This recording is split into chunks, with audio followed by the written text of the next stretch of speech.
Hi, my name is Christina Thor and I will be showing you the flow of blood through the heart. Let's start with descriptions of important terms. So the heart, as you can see in my simple diagram right here, is a four-chambered muscular pump located in the thoracic cavity in the mediastinum, which is the area between the lungs. Arteries, as you can see right here, are vessels that carry blood away from the heart, and veins are vessels that carry blood back to the heart. The way we would remember it before is arteries, if you would pronounce it, is like the beginning is R, so it carries red blood cells, which is oxygenated blood, and veins, like blue blood, is a silly way of remembering it. Like, you know, blue, which means blood is deoxygenated. So yeah, that's how I would remember it. Veins, blue; arteries, red, R; or arteries, it starts with A, or which is away from the heart, which also starts with A. So moving on, so this is how the blood would flow through the heart.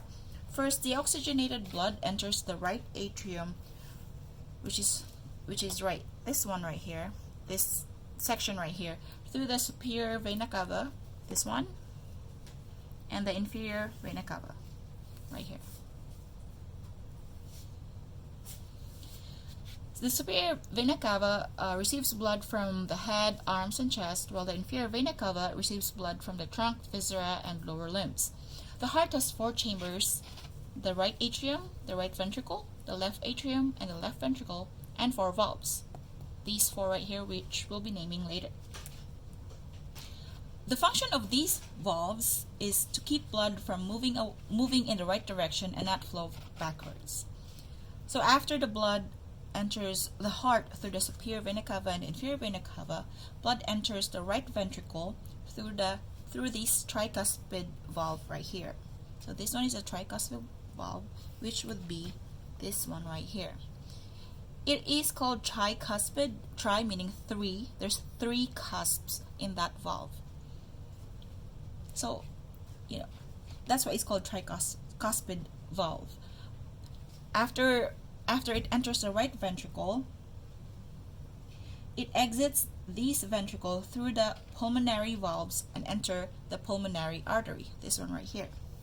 So this is the pulmonary valve, this thing, the yellow like wing-like structure that you can see, and over here it would be this one, pulmonary valve.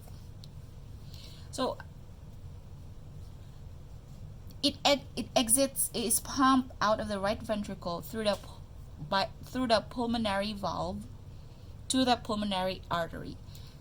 The pulmonary artery is called an artery because it carries blood away from the heart, but it is blue because it carries deoxygenated blood. The pulmonary then splits to left and right artery,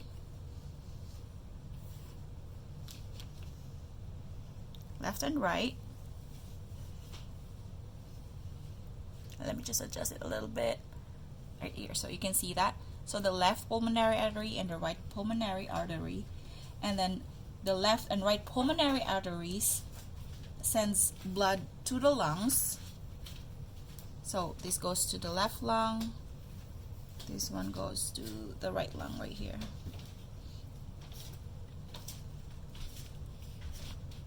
So the left and right pulmonary arteries send blood to lungs where gas exchange happens. Blood discards carbon dioxide and picks up oxygen.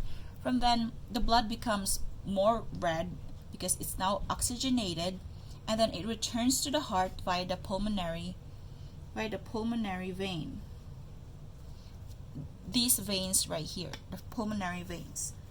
So I'm gonna put labels.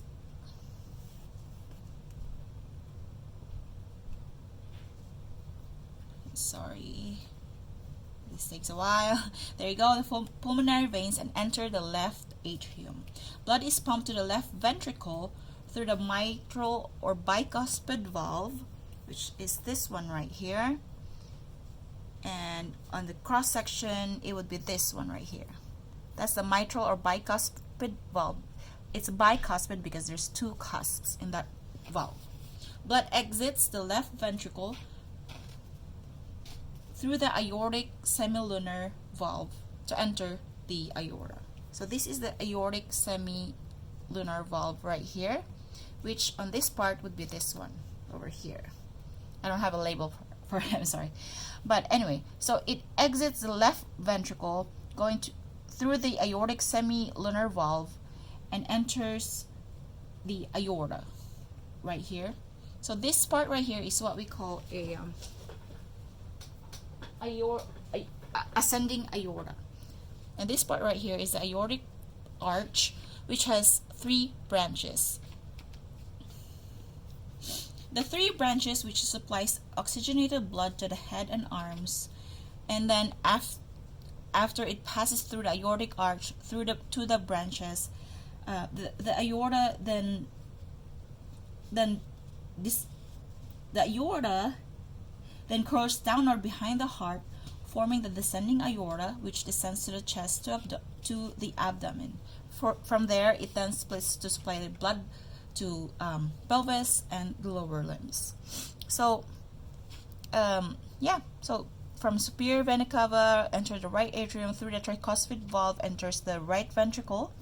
From the right ventricle, it is taken away, it is pumped out of the right ventricle through the pulmonary valve, going to the pulmonary artery, and then it goes to the lung for blood exchange, to make the blood oxygenated, and it comes back to the heart as an oxygenated blood through the left ventricle, and then pumped through the left atrium, and then by the mitral valve, pumped through the ventricle, and from there it is with the help of aortic semilunar valve, it is distributed back to the body. So there you have it, the flow of blood through the heart. I hope you learned something new.